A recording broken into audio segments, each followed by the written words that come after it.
Survival has a strange way of teaching people what to protect. It teaches people to protect relationships, even if it means abandoning themselves. It teaches people to protect approval, even if it costs them their peace. It teaches people to protect belonging, even if they no longer belong there. That's why survival doesn't always look like pain.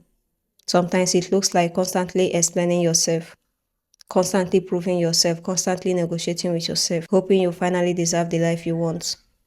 But after a while, you begin to notice something. Maybe one day someone walks away from your life, and instead of you asking yourself, what did I do wrong?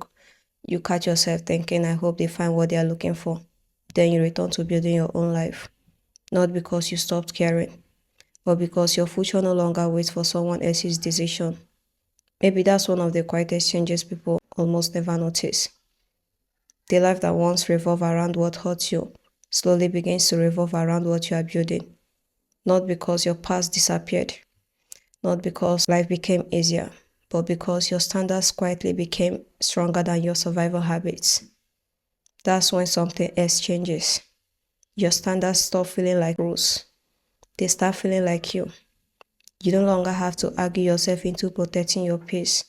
You no longer have to convince yourself to walk away from what you have already outgrown. You no longer ask where to approve decisions your values have already made.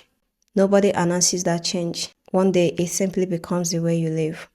Maybe that's what home really is, not a place where life becomes perfect, but a place where your standards make your decisions instead of your fears. Maybe you have been looking for proof that you have changed, when the proof has been quietly hiding inside the decisions you no longer have to argue yourself into making. So ask yourself, what if I've been home already?